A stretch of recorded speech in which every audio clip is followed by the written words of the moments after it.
자, 저희 이번 시간에는 무형자산에 대해서 나가겠습니다. 저희 교재는 354쪽이네요. 354쪽, 355쪽과 354쪽 무형자산. 자, 우리 자산에서 이제 마지막 단원이에요.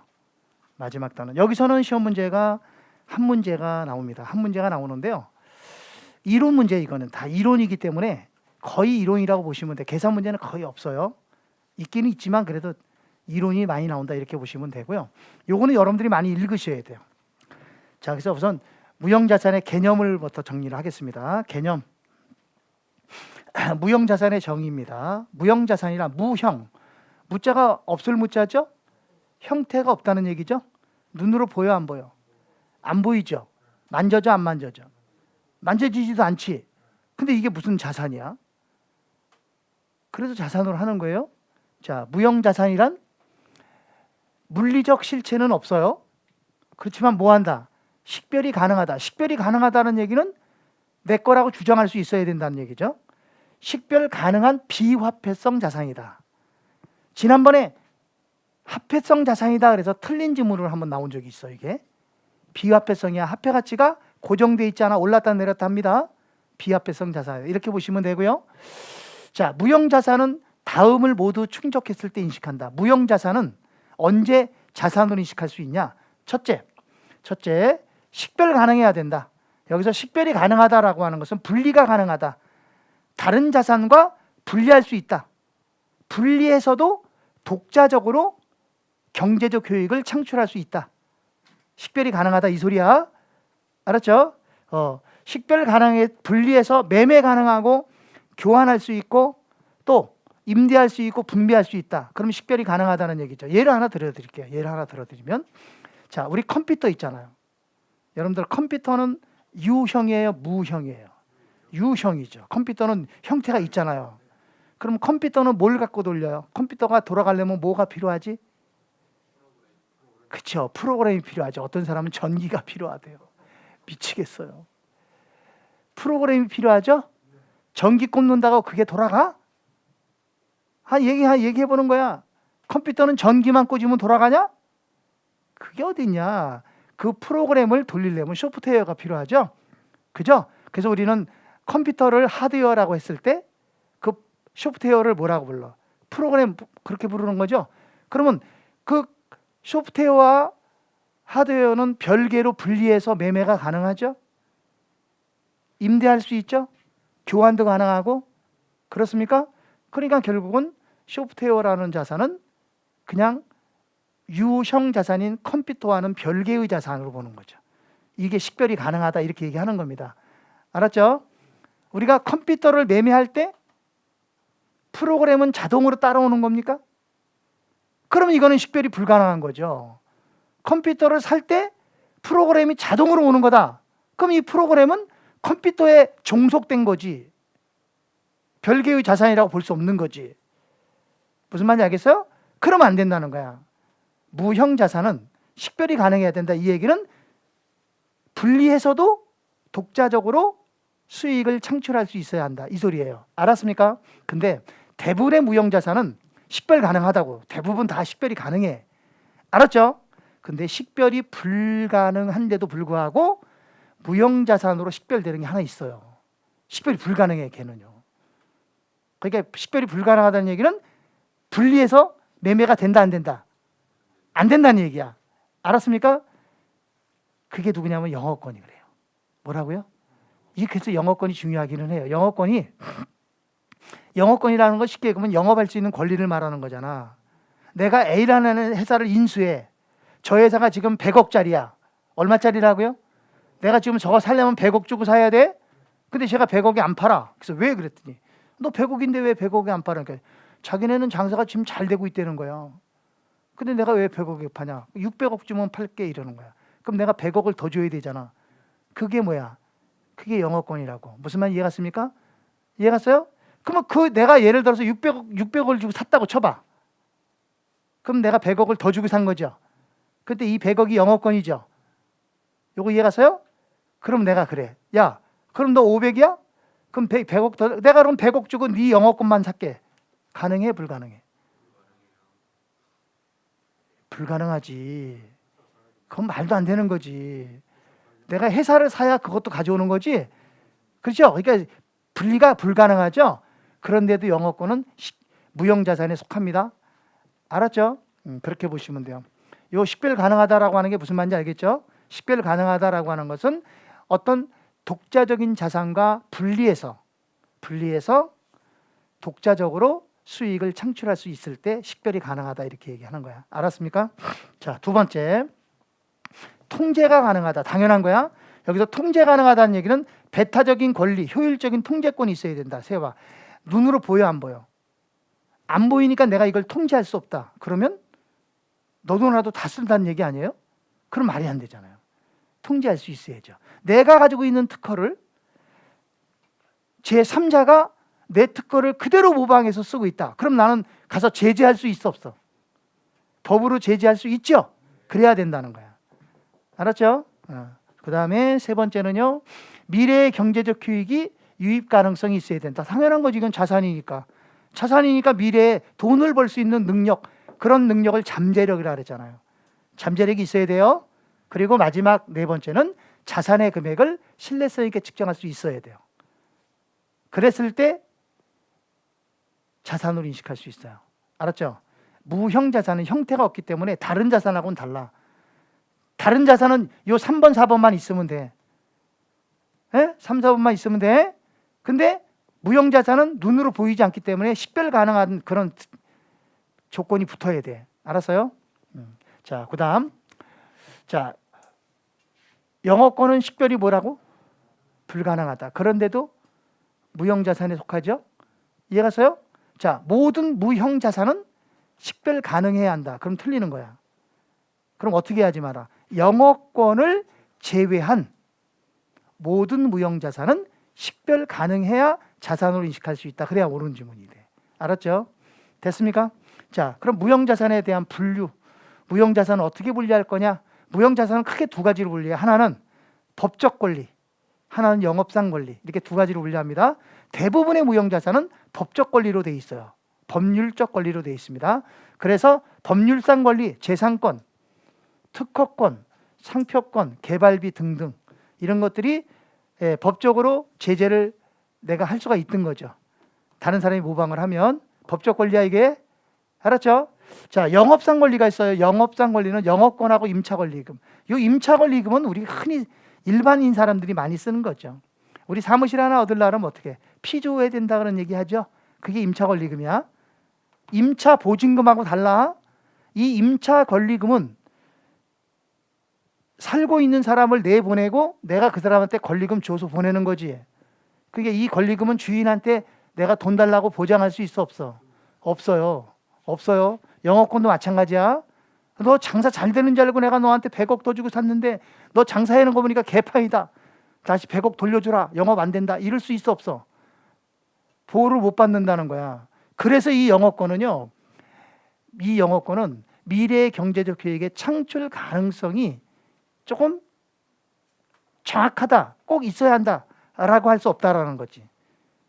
알았어요? 그렇지만 이게 자산으로 인식되는 거야. 알았습니까? 그렇게 보시면 되고요. 자, 무형자산의 취득.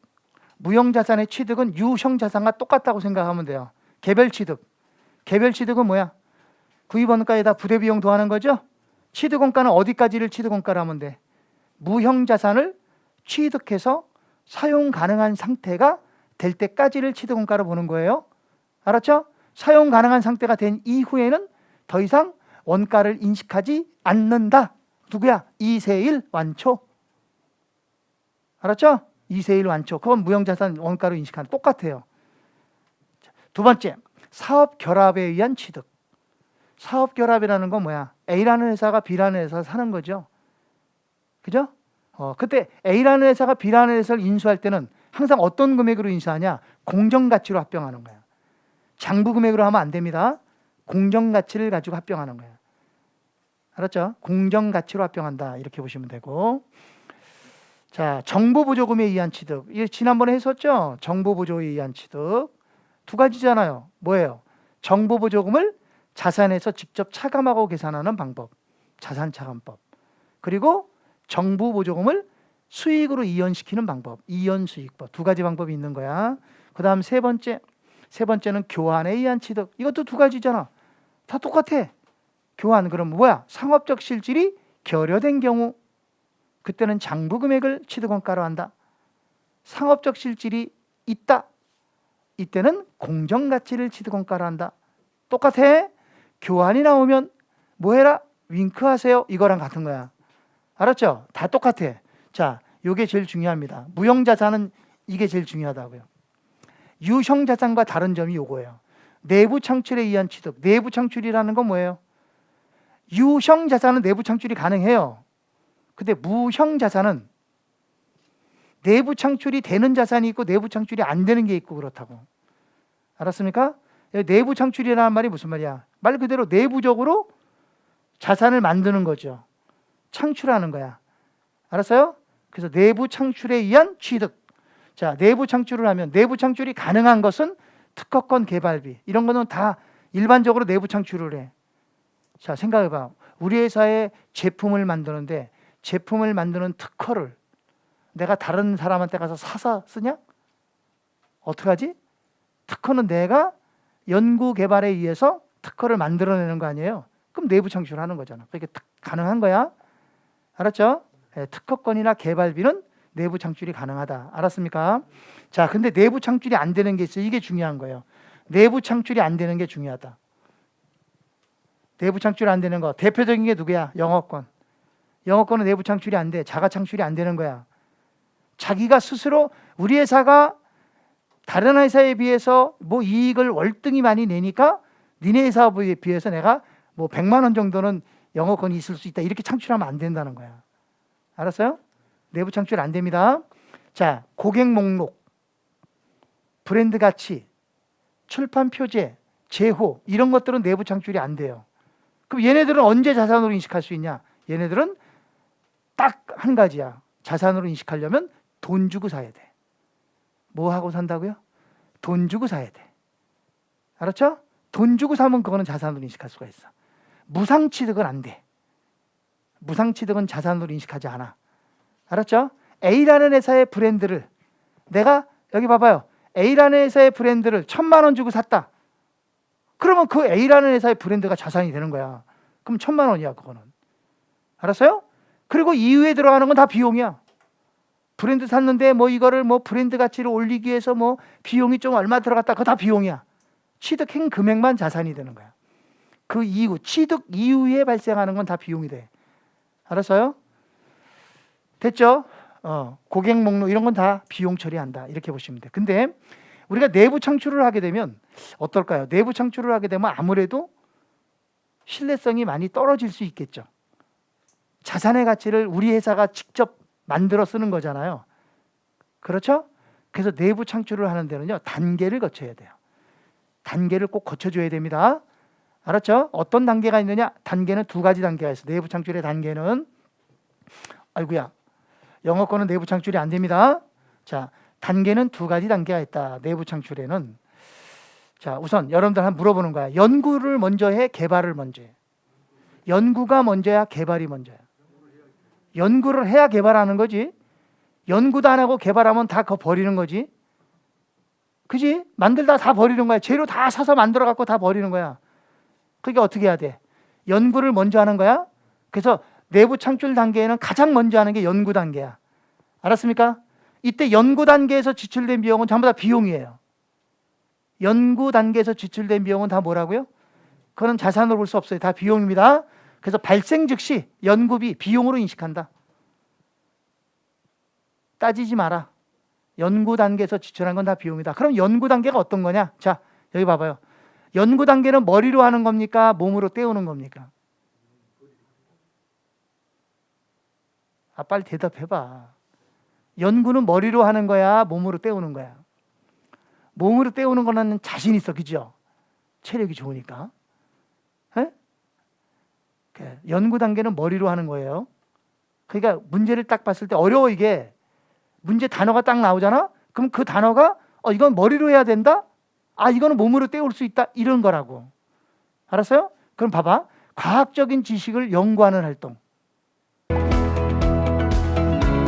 직장 다니면서 시험 합격하기가 쉽지 않아요. 혼자 공부하면 물어볼 데도 없고, 에듀윌 유료 회원은 평일 야간에도 심지어 주말에도 밀착 관리를 해주니까 의지가 많이 됐어요.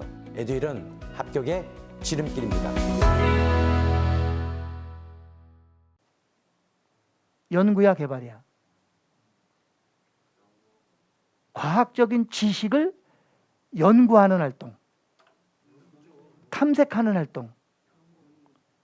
에? 기존 제품을 어떻게 해야 돼?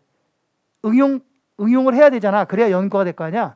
기존 제품을 응용 가능성을 모색하는 활동. 그것도 연구를 해야지. 몸으로 때우는 거 아니잖아. 에? 자, 어떤 뭐를 실험하는 활동, 실험. 실험은 연구야 개발이야. 실험하는 거는 몸으로 해야 되잖아. 그런 건 개발 활동이란 말이야. 실험한다, 시험한다, 이런 건 다 개발이야. 알았어요? 그럼 어떤 안을 봐봐. 안이 있어. 연구하는데도 여러 가지 안들이 있을 거 아니야? 안, 1안, 2안이라는 게 있잖아. 최선의 안, 차선안, 뭐 이런 안이 있을 거 아니야. 어? 그 안을 선정하는 활동, 선택하는 활동. 개발이야, 연구야. 자, 내가 어떤 뭐를 만들려고 그러는데 안이 이렇게 세 가지 안이 있어. A안, B안, C안. 어떤 게 좋을까? A, B, C 요 중에 세 가지 중에 하나를 선택해야 돼. 자, 어떻게 해야 돼? 몸으로 때워야 돼? 머리로 선택해야 돼? 어? 머리로 해야지. 그게 연구 단계라고요. 몸으로 때우는 거 아니죠? 예. 무슨 말 이해 갔어요? 그렇게 생각하고 하시면 돼요. 자, 두 번째는 개발 단계야. 무슨 단계라고요? 개발 단계. 개발 단계에서 지출된 비용은 따져야 돼. 뭘 따지냐? 이 개발 단계에서 지출된 비용이 자산의 인식 기준을 충족하는가를 따지는 거야. 뭘 따진다고요? 예, 인식 기준을 충족한다. 그러면 개발비 자산으로 하는 거야. 알았죠? 자산의 인식 기준을 뭐 한다고요? 충족하면 개발비야. 근데 자산의 인식 기준을 충족하지 못한다. 불충족한다. 충족하지 못했다. 그때는 경상개발비 비용 처리하는 거야. 알았어요? 그때는 비용이야. 자, 그럼 여러분들 보세요. 연구 단계하고 개발 단계를 봤을 때 어떤 게 더 어려워? 회계 처리가? 개발 단계가 어렵지. 연구 단계에서 발생한 비용은 그냥 발생 즉시 비용 처리하면 되잖아. 안 따지잖아. 따질 필요가 없지. 근데 개발 단계에서 지출된 비용은 따져. 뭘 따져? 이 비용이 자산의 인식 기준을 충족하는지 자산의 인식 기준을 충족하지 못한지를 따져야지. 그래서 따져서 자산의 인식 기준을 충족하면 개발비 자산으로 처리하고, 개발비는 자산이야. 비용 아니란 말이에요. 개발비라는 이름은 자산이야. 개발비는. 연구비는 비용이고. 알겠어요? 예? 됐습니까? 자, 자산의 인식 기준을 충족하지 못했다. 그럼 뭐라 그래야 돼? 경상개발비야. 그거는. 그럼 비용이란 말이에요. 경상개발비는. 이해 갔습니까? 여기까지 됐나요? 그렇다면 봐요. 자, 내부 창출 단계에서 지출된 비용인데 이 비용이 연구 단계에서 발생한 것인지 개발 단계에서 발생한 것인지를 구분할 수가 없다. 그러면 어떻게 회계 처리해야 돼? 그때는 연구 단계로 볼 거야? 개발 단계로 볼 거야? 어떻게 해야 될까? 그냥 쉬운 방법을 선택해서 회계 처리하는 거예요. 알았어요? 쉬운 단계? 그럼 뭐야? 연구 단계로 보면 굉장히 중요한 질문이에요. 자, 그래서 연구 단계와 개발 단계를 구분할 수 있다, 없다? 없다. 그러면 무슨 단계로 본다? 연구 단계. 비용 처리하라 이 소리예요. 그때는 비용 처리하는 거예요. 알았어요? 그렇게 보시면 됩니다. 자, 그 다음에 세 번째, 무형자산의 상각이에요. 상각. 여기 상각이라 그랬죠? 상각. 잠깐 봐봐요. 여러분들 상각이라는 말과 감가상각이라는 말은 같은 말입니다. 같은 말이에요. 근데 언제는 상각이라고 그러고 언제는 감가상각이라고 부르느냐 하면, 알았어요? 무형자산은 상각한다 그러는 거야. 무형은. 유형 자산은 유형 자산은 상각한다 그러지 않아. 감가상각한다 그러는 거야. 표현이 다른 거야. 뜻은 다 같은 거야. 알았어요? 그럼 보세요. 건물은 뭐 한다? 감가상한다 그러는 거야. 기계장치는 그렇죠. 특허권은 상각한다 그러는 거야. 개발비는 상각한다. 상표권은 상각한다. 비품은 감가상각한다. 토지는 토지는 상각하지 않는다 그래야 돼. 감가상각한다 그러면 무식한 거야. 토지는 안 하는 거야. 그냥 내가 물어보는 거야. 알았어요? 그러면 영어권은 영어권은 상각하지 않는다. 영어권은 상각하지 않습니다. 그렇게 요거 무슨 말 이해가죠? 그렇게 보시면 됩니다. 자, 무형자산은 사용 가능할 때 상각을 시작하고 자산이 매각 예정 자산으로 분류되는 날과 제거되는 날 중에 이른 날 상각을 중단한다. 어때? 유형 자산이랑 똑같죠? 똑같아요. 자, 감가상각 대상금액. 감가상각 대상금액을 어떻게 계산해? 취득원가에서 잔존가치 빼는 거죠? 상각 대상금액이 이게 똑같아. 근데 이 잔존가치가 문제야. 사실은 이 잔존가치가 문제가 됩니다. 잔존가치는 원칙적으로 0입니다. 원칙은 0입니다. 왜 그럴까요? 자, 무형자산은 형태가 없죠. 물리적 실체를 갖고 있지 않잖아요. 그럼 내용 요소가 끝났을 때 뭐가 남아 안 남아? 남지 않잖아. 근데 뭔 잔존가치가 있냐? 없지.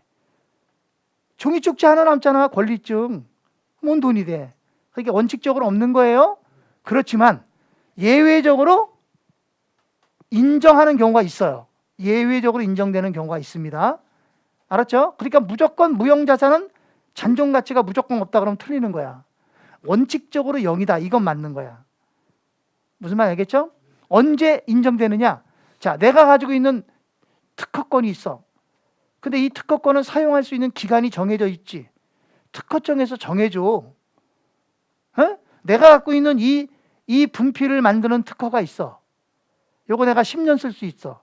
근데 내가 이걸 10년 쓰느냐? 10년 쓰면 다른 사람이 또 좋은 거 만들 수 있잖아. 그게 기업이 어떻게 특허를 만들어서 특허 신청을 했어도 또 다음 특허를 또 이거보다 더 좋은 걸 계속해서 특허 연구를 할 거 아니야. 세계적으로 특허를 제일 많이 갖고 있는 회사가 어떤 회사인지 아세요? 어디야? 특허가 제일 많아. 특허가 제일 많은 회사가 삼성이에요. 어떤 사람? 애플인데 애플 아니에요. 삼성이에요. 삼성이 제일 많아요. 삼성이 세계적으로 특허를 제일 많이 가지고 있다고. 휴대폰 하나 만드는데 특허가 몇 개겠어. 모든 걸 다 특허해갖고 쓴단 말이야. 그러면 삼성의 이 버금가는 애플 또는 뭐 중국의 샤오미 이런 데도 어떻게 하겠어? 자기네들도 막 연구 개발해서 좋은 제품 만들려고 노력할 거 아니야. 특허를 막 만들어내지. 그죠? 그러면 기간이 10년이라도 10년을 못 써. 사용하다 보면 더 좋은 게 나오니까 어떻게 해, 우리도. 더 좋은 특허를 자꾸만 만들어내는 거야. 이해 갔어요? 그게 10년이라고 10년 쓰는 게 아니라고. 경제적 내용 연수는 법적 내용 연수보다 짧을 수 있어. 지금 무슨 말 이해가요? 짧을 수 있다고. 그래서 내용 연수를 짧은 걸로 한다고. 여기까지 이해갔죠? 그래서 내용 연수가 10년이야. 근데 나는 한 3년 쓰고 말 거야. 3년 쓰고 안 써. 더 좋은 걸 만들 거라고. 그랬더니 3년 뒤에 우리 특허를 사겠다는 놈이 있어. 무슨 말인지 알아요? 그럼 나는 3년 뒤에 이거 안 쓸 건데 그놈이 돈 주고 산다면 어떡하겠어? 팔아야지. 그럼 그때는 잔존가치가 있을 수 있다는 거야. 알았어요? 그런 경우에 인정이 된다는 거예요. 이거 말고도 여러 가지가 있기는 한데 그냥 그렇게만 알고 계시면 돼요. 알았죠? 그래서 잔존가치는 원칙적으로 0이다. 그러나 예외적으로 인정되는 경우가 있다. 이렇게 보시면 됩니다. 두 번째, 잔존가치는 매 보고 기간 말에 재추정해서 종전과 다른 경우에는 어떻게 한다? 회계 추정 변경으로 변경하는 겁니다. 똑같죠? 똑같습니다. 자, 그 다음에 내용연수. 내용연수도 마찬가지예요. 보고 기간 말에 재추정해서 종전과 다른 경우에 뭐 한다? 추정 변경하는 겁니다. 알았죠? 내용 연수도 추정 변경한다. 이 내용 연수가 중요해요. 얘는 이 무형자산은 내용 요소가 중요하다고요. 보세요. 내용 요소는 두 가지가 있단 말이야. 한정인 경우가 있어. 한정. 여기서 한정이라는 얘기는 다른 말로 유한이라는 거거든. 한정과 유한은 같은 말이야. 그럼 이건 뭐야? 내용 요소를 유한하다. 이 얘기는 유자가 있을 유자잖아. 한정이 되어 있다 이 소리야. 정할 수 있다는 얘기죠. 이해갔어요? 그게 내용 요소가 정해져 있다 이 소리야. 그럼 얘는 어떻게 해야 돼? 내용 요소 정해진 기간 동안 삼각을 하는 거야. 그래서 얘는 삼각을 해. 합리적인 방법으로 삼각한다. 여기서 합리적인 방법이란 이정연정비. 우리 기업회계 기준에서 인정하는 방법으로 삼각하면 돼. 알았어요? 그런데 내용 요소가 정해져 있지 않은 경우가 있다고. 그걸 비한정이라 그래. 비한정이라는 경우는 내용 요소를 안다 모른다. 모른다. 정할 수가 없다는 거야. 다시 뭐라고요? 정할 수가 없다. 여기서 비한정은 무한하고 달라. 무한이라고 쓰면 안 돼. 비한정과 무한은 달라. 비한정이라는 말은 한정 지을 수 없다는 얘기고, 무한은 말 그대로 무한하다. 무한이라는 말은 딱 하나만 쓸 수 있어. 모든 자산은 다 유한이야. 무한이라는 말 쓰면 절대로 안 돼. 그럼 어떤 자산만 무한이야? 토지만 그래. 토지만. 토지는 무한한 거야. 토지가 없어지면 우리는 세상에 없어지는 거지. 토지만 무한하다는 얘기를 해. 알았어요? 무한이란 말 쓰면 안 돼요. 무형자산이라고 무한 그러면 안 된다고요. 알겠습니까? 비한정 그러는 거야. 비한정은 내용 요소를 정할 수 있다 없다? 없다. 그러니까 삼각한다 안 한다? 삼각하지 않는다. 왜 삼각을 안 한다? 내용 요소를 모르는데 어떻게 삼각하냐. 내용 요소가 10년 그럼 10년 동안 삼각해야 되는데 모르는데 어떻게 하냐. 할 수가 없지. 그죠? 그래서 내용 요소를 물을 때에는 삼각하지 않는다. 대표적인 게 누구야? 영어권이 그렇단 말이에요. 영어권은 삼각하지 않아요. 알았어요? 무슨 말인지 이해갔죠? 영어권은 삼각하지 않는다. 자, 그래서 보세요.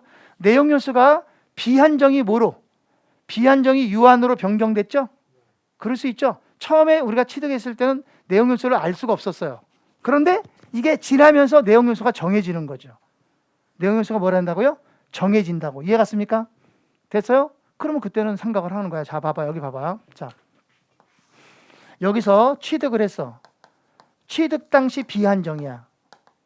취득 당시 비한정이라는 얘기는 내용 요소를 정할 수 없다.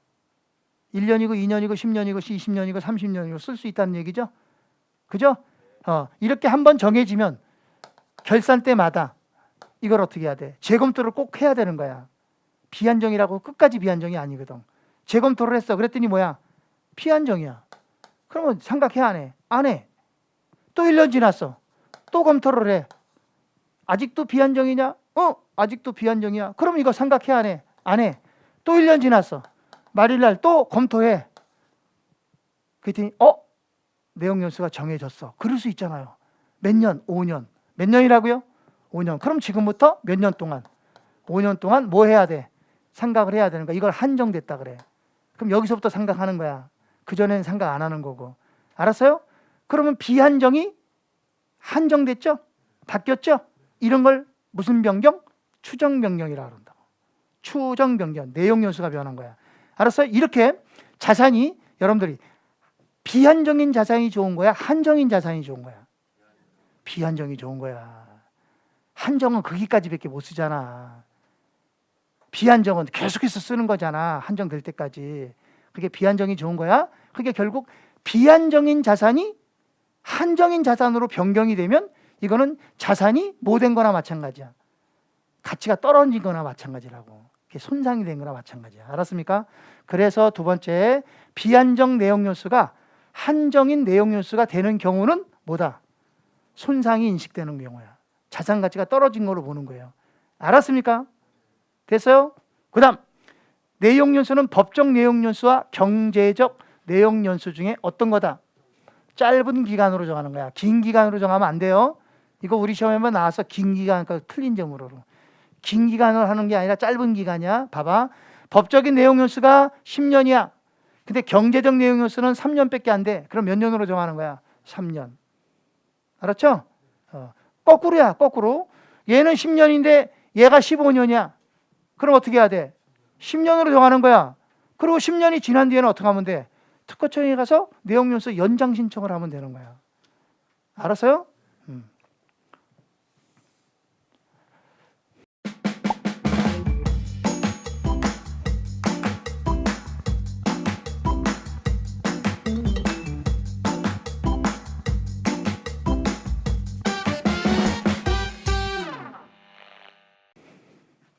자, 두 번째 상각에서 자, 상각은 이정연정비 그러면 되죠?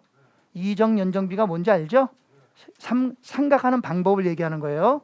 이는 이중체감법, 정은 정률법, 연수학계법, 정액법, 비례법 이렇게 하는 겁니다.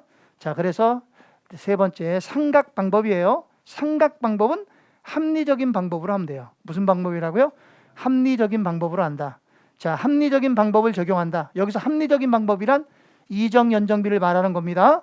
만약 합리적인 방법을 결정할 수가 없다. 그럼 무슨 법으로 해야 돼? 정액법으로 해야 돼. 합리적인 방법을 정할 수가 없을 때는 무슨 법을 한다고요? 그때는 정액법으로 하는 거야. 알았어요? 그때는 정액법을 사용한다. 됐나요? 이거 중요한 말입니다. 이게 유형 자산에는 이런 규정이 없어. 무형 자산에만 있는 규정이야. 그렇게 중요하다고. 잘 나와. 알았죠? 자, 넘어가서 4번에 상각액의 처리. 자, 상각금액은 어떻게 처리할 거냐? 우리 상각금액은 일반적으로 비용이에요. 감가상각비는 일반적으로 비용이잖아요. 그렇죠? 그래서 상각액의 처리는 얘는 일반적으로 비용 처리한다. 그런데 일반적으로 비용은 맞는데 이 상각액이 어떤 자산을 제조하는 것과 관련이 있다. 그러면 이거는 비용 처리하면 안 돼. 이거는 해당 자산의 제조 원가로 보는 거죠. 그래서 보세요. 자산의 제조와 관련이 된 경우에는 해당 자산의 원가에 가산해야 돼. 비용 처리하는 거 아니야? 자, 예를 하나 들어드릴게요. 자, 우리 회사가 건물이 두 개야. 건물이 하나는 본사에서 쓰는 건물이고 하나는 공장 건물이야. 건물 두 개 똑같은 건물이죠. 그럼 둘 다 감가상각을 진행하죠. 본사에서 쓰는 건물에 대한 감가상각비는 그거는 일반적인 비용 처리야. 손익계산서의 비용이야. 감가상각비. 알겠습니까? 그런데 공장에 대한 건물을 감가상각하면 이거는 공장은 제품을 제조하는 것과 관련이 있지. 아, 그래 안 그래요? 그러면 공장 감가상각비는 비용 처리하면 안 돼요. 제품 제조 원가에 가산해야 돼요. 지금 무슨 말인지 알겠어요? 마찬가지예요. 특허도 똑같다는 거예요. 무형자산도. 알았습니까? 그래서 이 상각액은 원칙적으로 비용 처리하지만 어떤 자산을 제조하는 것과 관련이 있으면 그거는 비용으로 보지 않고 해당 자산의 원가에 가산한다. 됐나요? 자, 그 다음에 손상 및 재평가입니다. 우리 손상 및 재평가는 지난 시간에 바로 배웠죠? 무형 자산에 대한 손상은 유형 자산에 준해서 처리한다. 무형 자산에 대한 재평가도 역시 무형 자산과 유형 자산은 동일하다. 같습니다. 그러니까 이건 배울 게 없어요. 똑같아요. 예, 뭐래요? 유형 자산에 준한다. 그게 설명할 게 없는 거야. 알았죠? 예, 설명할 게 없다. 그냥 그렇게 보시면 돼요. 자, 그러면 여기까지 하고요. 우리 문제를 잠깐 보겠습니다. 원래 제가 문제를 안 풀어주는데 몇 문제만 풀어드리고 넘어갈 거예요. 자, 어디를 보냐면 교재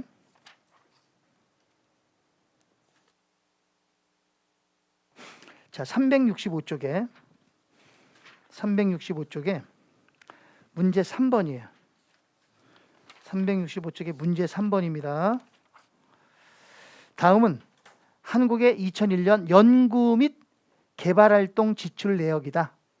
이를 이용해서 물음에 답해라 그랬어요. 박스 밑에 보세요. 한국이 2001년 개발활동 밑줄 쳐요. 개발활동으로 분류해야 하는 금액은 얼마냐? 개발활동이라 그랬죠?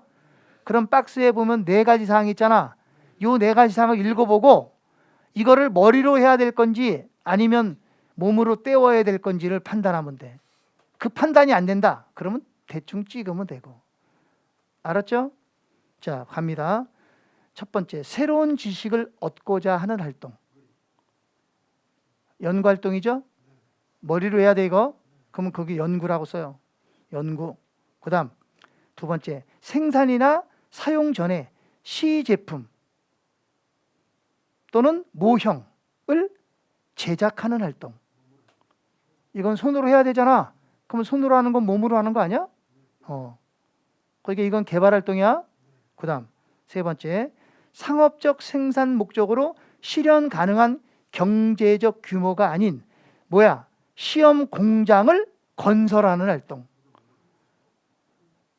이것도 몸으로 해야지. 공장 건설하는데 머리로 공성하냐? 뭐 공상하나? 이것도 개발 활동이에요. 마지막. 연구 결과나 지식을, 기타 지식을 응용하는 활동. 이건 머리로 해야지. 응용하는 거니까. 무슨 손으로 하냐. 그지? 예, 그래서 이거는 연구 활동이야. 됐습니까? 그럼 개발 활동은 두 개니까 얼마야? 35만 원이라는 거 아시죠? 자, 뒤로 넘어가서 370쪽. 이론 문제 몇 개만 풀어보겠습니다. 아니야, 이론 문제를 풀기 전에 계산 문제를 먼저 할게요. 375쪽. 375쪽이에요. 375쪽에 12번. 12번입니다. 자, 대안의 단기 신기술 개발 프로젝트. 신기술을 개발한다는 거야. 그러면 개발 프로젝트에서는 제일 먼저 누구 먼저 해야 돼? 연구를 먼저 해야지. 그리고 연구 과정이 성공이 되면 개발 활동을 하는 거야. 만약에 연구했는데 실패를 했다. 그러면 개발 활동할 필요 없지. 개발하면 다 날아가는데 돈. 연구에 성공해야지만 개발 활동이 진행이 되는 거야. 알겠어요? 그래요. 발생한 지출이 다음과 같다. 연구 단계에 지출한 게 얼마야? 300원? 개발 단계에 지출한 게 얼마야? 600원? 그 다음에 기타가 얼마 있어? 자, 이 기타는 어떻게 할 거야? 기타는 연구 단계로 가는 거야. 아까 그랬잖아. 기타는 모르는 거 아니야. 연구도 아니고 개발도 아니라는 거 아니에요. 그럼 뭐라 그랬어? 연구로 뭐라 그랬잖아. 그게 연구 단계야? 그럼 연구 단계 게 얼마야? 600원. 그럼 연구비는 600원이야? 이거 비용이죠? 개발 단계 금액이 얼마야? 600원. 이거는 자산이란 말이야. 개발비. 알겠습니까? 그래서 그 밑에 읽어보면 뭐라고 되어 있어? 연구 단계와 개발 단계를 구분할 이 곤란한 항목은 기타로 분류했다, 구분하였다 그랬잖아.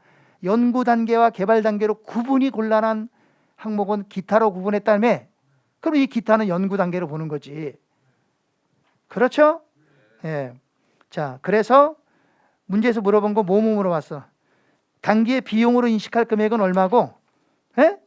자산으로 인식할 금액은 얼마냐? 이거 물어보는 거 아니야 지금. 그렇죠? 예, 그러면 답은 몇 번이에요? 예, 600원 6번이니까 답은 4번이죠. 자, 다시 앞으로 넘어가서 370쪽. 370쪽에 자, 문제 1번. 무형자산에 관한 설명으로 옳지 않은 것 그랬죠? 옳지 않은 겁니다. 1번. 무형자산은 물리적 실체는 없지만 뭐래? 식별 가능한 뭐래?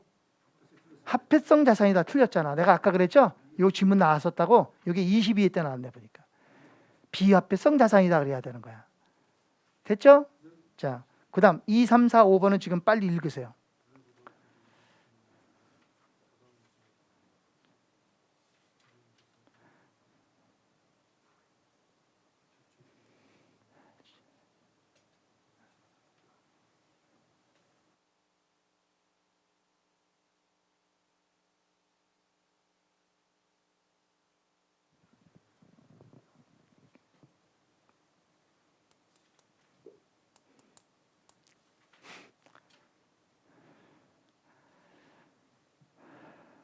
자, 여기서 4번 지문은 별표시해.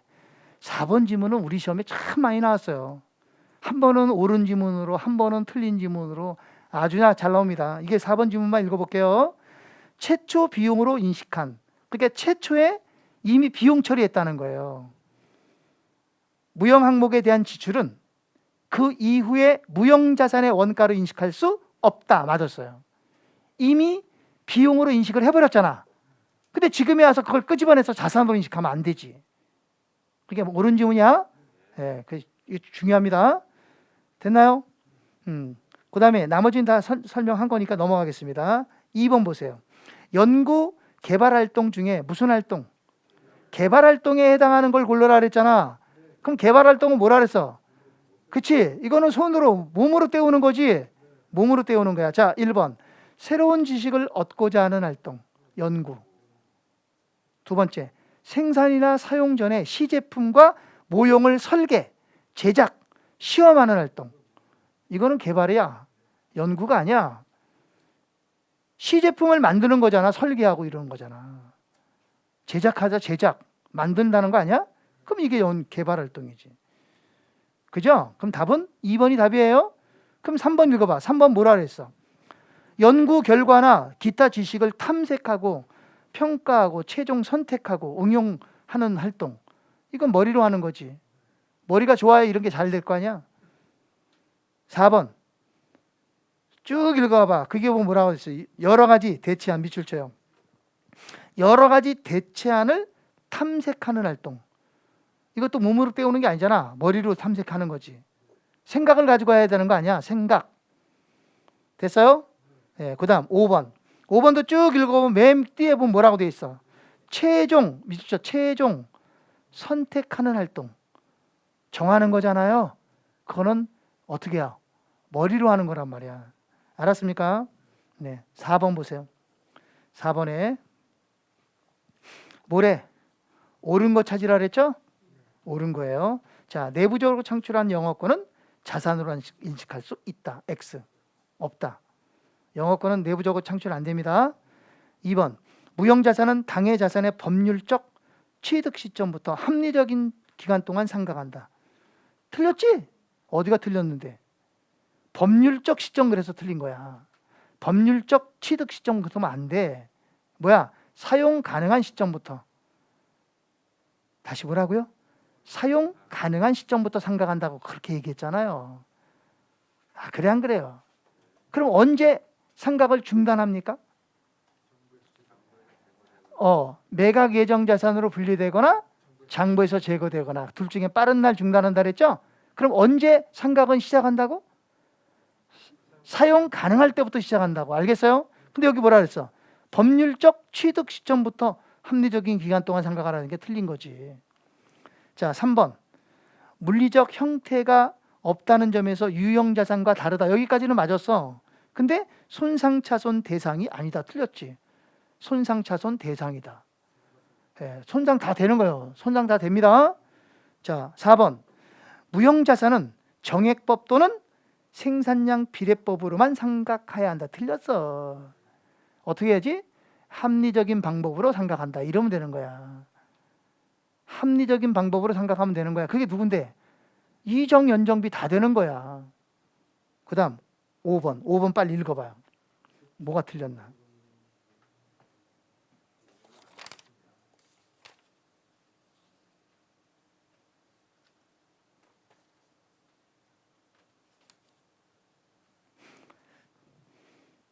어디가 틀렸는지 아시죠? 예? 5번이 맞죠? 인식할 수 없다. 이게 좀 5번이 정답이야. 옳은 거 물어봤으니까. 네. 5번 맞고요. 자, 그 다음에 뒤로 넘어와서 문제 5번입니다. 자, 옳지 않은 것 그랬죠? 옳지 않은 것. 내용 요소가 비안정인 무형자산은 상각하지 않는다. 맞고.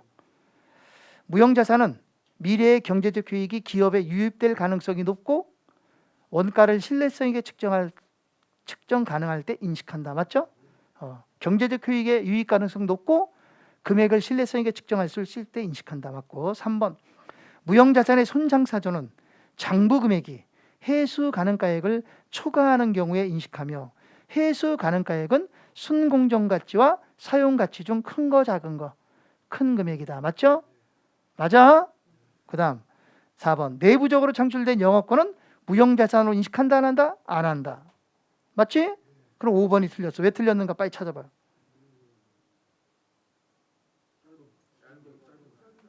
네? 긴 기간 그래서 틀렸죠? 짧은 기간으로 한다 그래야 되는데. 자, 7번 보겠습니다. 7번. 자, 무형자산의 회계 처리로 옳은 것 그랬어요. 1번. 무형자산에 대한 손상차손은 인식하지 않는다. X. 인식한다. 2번. 내용 연수가 한정인 무형자산은 상각하지 않는다. X. 상각한다. 한정 그랬잖아. 한정. 한정은 유한이란 말이야. 그러니까 상각한다야. 3번. 내용 연수가 비한정인 무형자산은 정액법에 따라 상각한다. 아니. 뭐야? 그래서 틀린 거야. 합리적 방법 그러면 안 된다고. 상각하지 않는다 그래야지. 왜? 비한정이니까. 비한정이가 상각하지 않는다 그래야 맞는 거야. 4번. 자, 무형자산은 유형자산과는 달리 재평가 모형을 선택할 수 없대. 원가 모형만 쓰래. 말도 안 돼. 다 돼. 둘 다. 둘 다 되는 거예요? 틀렸어. 5번. 무형자산의 잔존가치는 0이 아닌 경우가 있다. 맞잖아 이게. 원래 제가 뭐라 했어요? 잔존가치는 원칙적으로 0이다 그랬죠. 그러나 0이 아닌 경우도 있다고 했죠. 그래 여기까지 합니다. 여기까지 하고요. 자 잠깐 쉬었다 하겠습니다. 주택관리사 합격! 에듀윌 합격!